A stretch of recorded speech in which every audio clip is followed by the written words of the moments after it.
Hello friends, അസ്സാം വലൈക്കും. Welcome back to Jashi's cook book. Jashi's cook ബുക്കിലേക്ക് എല്ലാവർക്കും സ്വാഗതം. കുറച്ചായല്ലോ അല്ലേ നമ്മളൊരു പുഡിംഗ് ഉണ്ടാക്കിയിട്ട്. ഇവിടെ തണുപ്പ് തുടങ്ങിയത് കൊണ്ടാണ് കുറേ ആയിട്ട് പുഡിംഗ് ഉണ്ടാക്കാത്തത്. പക്ഷെ നാട്ടിലൊക്കെ ഇപ്പോൾ കല്യാണങ്ങളും വിരുന്നൊക്കെ കുറേയുള്ള സമയമായത് കൊണ്ടാണെന്ന് തോന്നുന്നു കുറച്ച് പേരൊക്കെ പാർട്ടികളിൽ സെർവ് ചെയ്യാൻ പറ്റിയ പുഡിംഗ് റെസിപ്പി ആവശ്യപ്പെട്ടിരുന്നു. അപ്പോൾ ന്യൂ ഇയർ ഒക്കെ ആയിട്ട് ഇന്നത്തേത് സ്വീറ്റ് റെസിപ്പി തന്നെ ആയിക്കോട്ടെ അല്ലേ. എല്ലാവർക്കും പുതിയ ഈ ഒരു കൊല്ലത്തിൽ എല്ലാവിധ സന്തോഷവും സമാധാനം ഉണ്ടാവട്ടെ എന്ന് ആശംസിക്കുന്നു. അപ്പോൾ നമുക്ക് റെസിപ്പി നോക്കല്ലേ. അതിന് മുന്നേ എല്ലാ വീഡിയോയിലും പറയുന്നത് പോലെ തന്നെ സബ്സ്ക്രൈബ് ചെയ്യാത്തവർ ആരെങ്കിലും വീഡിയോ ഇപ്പോഴും കണ്ടുകൊണ്ടിരിക്കുന്നുണ്ടെങ്കിൽ പ്ലീസ് ഒന്ന് സബ്സ്ക്രൈബ് ചെയ്തേക്കണേ. പുതിയ വീഡിയോകൾ ഇടുമ്പോൾ അതിന് നോട്ടിഫിക്കേഷൻ കിട്ടാനായിട്ട് തൊട്ടടുത്തുള്ള ബെല്ലൈക്കൺ കൂടെ ഒന്ന് പ്രസ് ചെയ്യാൻ മറക്കരുതേ. ഞാൻ ഈ പുഡിങ് 3 ലെയറായിട്ടാണ് ഉണ്ടാക്കിയിട്ടുള്ളത്. ഫസ്റ്റ് ലെയർ കുറച്ച് ക്രഞ്ചി ആയിട്ട് ബിസ്ക്കറ്റും പിന്നെ വൈറ്റ് ചോക്ലേറ്റിൻ്റെ മിക്സും കൂടി ആയിട്ടുള്ള ഒരു ലെയറാണ് കൊടുത്തിരിക്കുന്നത്. രണ്ടാമത്തെ ലെയർ പ്ലെയിൻ ആയിട്ട് നല്ല ക്രീമി ടെക്സ്ചറിലുള്ള വൈറ്റ് ചോക്ലേറ്റ് മിക്സാണ്. മൂന്നാമത്തെ ലെയർ സ്ട്രോബെറി ജെല്ലി പൗഡർ ഉപയോഗിച്ച് ഒരു ജെല്ലി ടെക്സ്ചറിലാണ് കൊടുത്തിരിക്കുന്നത്. ഫസ്റ്റ് സെക്കൻഡ് ലെയർ സെറ്റ് ചെയ്യാൻ വേണ്ടിയിട്ട് ജെലാറ്റിനാണ് ഉപയോഗിച്ചിട്ടുള്ളത്. ഞാൻ ഇതുവരെ ഒന്നെങ്കിൽ ചൈന ഗ്രാസ് ചേർത്തത് അല്ലെങ്കിൽ ഇത് രണ്ടും ചേർക്കാതെ, അതായത് ചൈന ഗ്രാസും ജെലാറ്റിനും ഒന്നും ചേർക്കാതെയുള്ള പുഡിംഗ് റെസിപ്പികളാണ് അപ്ലോഡ് ചെയ്തിട്ടുള്ളത്. ആദ്യമായിട്ടാണ് ജെലാറ്റിൻ ഉപയോഗിച്ചിട്ടുള്ള പുഡിംഗ് ഞാൻ കാണിക്കുന്നത്. അപ്പോൾ ആദ്യം നമുക്ക് ജെലാറ്റിന് ചൂടുവെള്ളം ഒഴിച്ചൊന്ന് മെൽറ്റാക്കി എടുക്കാം. അതിനായിട്ട് 10 ഗ്രാം ജെലാറ്റിനാണ് നമുക്ക് വേണ്ടത്. ഇതുപോലുള്ള 10 ഗ്രാമിൻ്റെ 5 ചെറിയ സാഷേകളായിരിക്കും ഒരു ബോക്സിൽ ഉണ്ടാവുക. ഇനി നമുക്ക് 1/4 കപ്പ് ചൂടുവെള്ളം ഇതിലേക്ക് ഒഴിച്ചു കൊടുക്കാം. എന്നിട്ട് നല്ല പോലെ ഇളക്കി യോജിപ്പിച്ചതിന് ശേഷം ഒരു 10 മിനിറ്റ് ജെലാറ്റിൻ മെൽറ്റ് ആവാൻ വേണ്ടി സൈഡിലേക്ക് മാറ്റി വെക്കാം. ആ സമയം കൊണ്ട് ഫസ്റ്റ് ലെയറിന് വേണ്ട ബിസ്ക്കറ്റ് ഒന്ന് പൊടിച്ചെടുക്കാം. ഞാൻ മാരിഗോൾഡ് ബിസ്ക്കറ്റാണ് എടുത്തിരിക്കുന്നത്. ഒരു 20 ബിസ്ക്കറ്റ് കഷ്ണങ്ങളാക്കി ഇട്ട് കൊടുക്കാം. മിക്സിയിലോ അല്ലെങ്കിൽ ചോപ്പറിലോ ഇട്ട് ജസ്റ്റ് ഒന്ന് കറക്കിയെടുത്താൽ മതി. ഇതിന് കൂടെ തന്നെ 3 ടേബിൾ സ്പൂൺ ബട്ടർ മെൽറ്റ് ആക്കിയതോ അല്ലെങ്കിൽ റൂം ടെമ്പറേച്ചറിലാക്കിയതോ ചേർത്ത് ഒന്ന് ക്രഷ് ചെയ്തെടുക്കാം.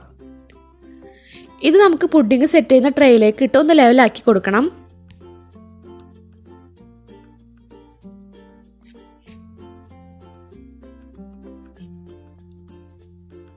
ഇതിൻ്റെ മുകളിൽ നമുക്ക് ജെലാറ്റിൻ ചേർത്ത വൈറ്റ് ചോക്ലേറ്റ് മിക്സ് കൂടെ ഉണ്ടാക്കി ഒഴിച്ചു കൊടുക്കണം. അപ്പോഴാണ് ഫസ്റ്റ് ലെയർ റെഡിയാവുക. അപ്പോൾ ആ മിക്സ് റെഡിയാക്കുന്ന സമയം വരെ നമുക്കിത് ഫ്രിഡ്ജിലേക്ക് വെക്കാം. ഇനി നമുക്ക് 1/2 ലിറ്റർ പാൽ തിളപ്പിക്കാൻ വേണ്ടി വെക്കാം. ഇതിലേക്ക് 1/4 കപ്പ് മിൽക്ക് മെയ്ഡ് ചേർത്ത് കൊടുക്കണം. പാൽ നന്നായി തിളച്ച് വന്നാൽ ഫ്ലെയിം ഓഫ് ആക്കിയതിന് ശേഷം മെൽറ്റ് ആക്കാൻ വേണ്ടി വെച്ച ജെലാറ്റിൻ ചേർത്ത് കൊടുക്കാം. ഈ തിളച്ച പാലിൽ ജെലാറ്റിൻ ചേർക്കുമ്പോൾ മെൽറ്റ് ആവാതെ കട്ടായിട്ട് കുറച്ചൊക്കെ എടുക്കുന്നുണ്ടെങ്കിൽ അതുകൂടെ മെൽറ്റ് ആയിക്കോളും. ഇനി നന്നായി ഒന്ന് ഇളക്കി യോജിപ്പിച്ചു കൊടുക്കാം.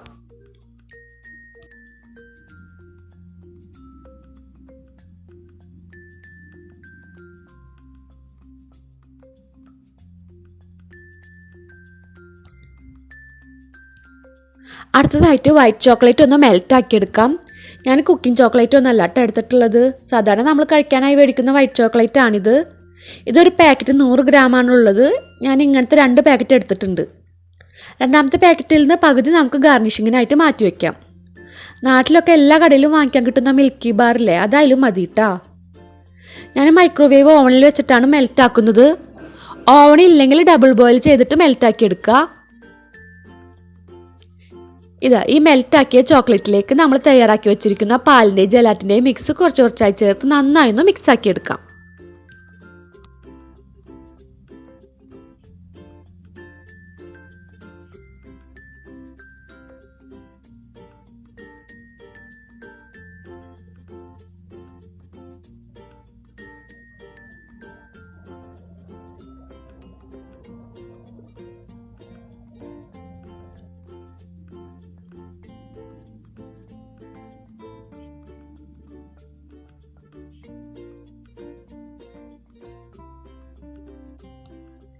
ഇപ്പോൾ നമ്മുടെ വൈറ്റ് ചോക്ലേറ്റ് മിക്സ് ഇവിടെ റെഡിയായി. ഇതിൽ നിന്ന് 1/4 ഭാഗത്തോളം നമുക്ക് ട്രേയിൽ സെറ്റ് ചെയ്ത് വെച്ചിരിക്കുന്ന ബിസ്ക്കറ്റിൻ്റെ മുകളിലായിട്ട് ഒഴിച്ചു കൊടുക്കാം. അപ്പോൾ ഇതാണ് കേട്ടോ നമ്മുടെ ഫസ്റ്റ് ലെയർ. ഇതിന് നമുക്ക് പകുതി ഒന്ന് സെറ്റാക്കി എടുക്കണം. എന്നാൽ മാത്രമേ അടുത്ത ലെയർ ഇതിൻ്റെ മുകളിലായിട്ട് ഒഴിച്ചു കൊടുക്കാൻ പറ്റൂ. അപ്പോൾ അതിനായിട്ട് നമുക്കിത് ഫ്രീസറിൽ വെക്കാം. അപ്പോൾ 1 മണിക്കൂർ കൊണ്ട് ഏകദേശം സെറ്റായി കിട്ടും. അത് സെറ്റാവുന്ന സമയം കൊണ്ട് സെക്കൻഡ് ലെയർ റെഡിയാക്കാം. അതിനായിട്ട് ബാക്കിയുള്ള വൈറ്റ് ചോക്ലേറ്റ് മിക്സ് ഒരു ബ്ലെൻഡറിലേക്ക് മുഴുവനായിട്ട് ഒഴിച്ചു കൊടുത്തിട്ടുണ്ട്. ഇനി നമുക്കിതിലേക്ക് തിക്ക് ക്രീം ഒരു പാക്കറ്റിൻ്റെ പകുതി ചേർത്ത് കൊടുക്കാം. ബാക്കി പകുതി തേർഡ് ലെയറിലേക്ക് വേണം കേട്ടോ. തിക്ക് ക്രീം ഇത് 250 ml പാക്കറ്റാണ്. ഇതിനി നമുക്ക് നന്നായി ഒന്ന് അടിച്ചെടുക്കാം. ഇപ്പോൾ നമ്മുടെ സെക്കൻഡ് ലെയറിന് വേണ്ട മിക്സ് ഇവിടെ റെഡിയായി. ഈ മിക്സ് നമുക്ക് പകുതി സെറ്റായിട്ടുള്ള ബിസ്ക്കറ്റ് മിക്സിൻ്റെ മുകളിലായിട്ട് ഒഴിച്ചു കൊടുക്കാം. ഇതും ഇനി 1 മണിക്കൂറോളം ഫ്രീസറിൽ വെച്ചിട്ട് പകുതിയോളം ഒന്ന് സെറ്റാക്കി എടുക്കാം. ആ സമയം കൊണ്ട് മൂന്നാമത്തെ ലെയറിനുള്ള മിക്സ് റെഡിയാക്കാം. ഞാൻ നേരത്തെ പറഞ്ഞല്ലോ, മൂന്നാമത്തെ ലെയർ സ്ട്രോബെറി ഫ്ലേവറിലുള്ള ജെല്ലി പൗഡർ കൊണ്ടാണ് ഞാൻ ഉണ്ടാക്കുന്നത്. ഈ പാക്കറ്റിൽ ഇത് ഉണ്ടാക്കേണ്ട ഇൻസ്ട്രക്ഷൻസ് ഒക്കെ എഴുതിയിട്ടുണ്ട്.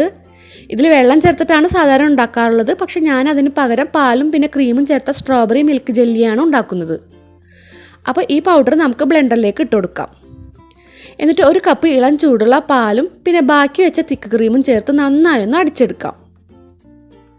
ഇതിലേക്ക് 1 കപ്പ് കൂടെ ഇളം ചൂടുള്ള പാൽ ചേർത്ത് ഒന്നുകൂടെ ഒന്ന് അടിച്ചെടുക്കാം. അപ്പോൾ മൊത്തം 1 ലിറ്റർ പാലാണ് കേട്ടോ നമുക്ക് ഈ പുഡിങ്ങിലേക്ക് ആവശ്യം. ഇപ്പം നമ്മുടെ സെക്കൻഡ് ലെയർ ഏകദേശം സെറ്റായിട്ടുണ്ട്. ഇനി ലാസ്റ്റ് ലെയറായ ഈ സ്ട്രോബെറി മിക്സ് നമുക്ക് ഇതിന് മുകളിലേക്ക് ഒഴിച്ചു കൊടുക്കാം.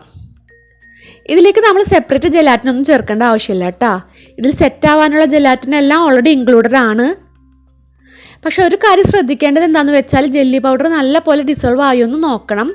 പൗഡർ നന്നായിട്ട് അലിഞ്ഞിട്ടില്ലെങ്കിൽ നമുക്ക് പുഡിങ് എത്ര സമയം എടുത്താലും സെറ്റായി കിട്ടില്ല. അപ്പോൾ അതൊന്ന് ശ്രദ്ധിക്കുക. ബ്ലെൻഡറിൽ അടിച്ചിട്ടും പൗഡറിൻ്റെ തരി കാണുന്നുണ്ടെങ്കിൽ അത് നന്നായി ഡിസോൾവ് ആവുന്നത് വരെ അടിച്ചെടുക്കുക.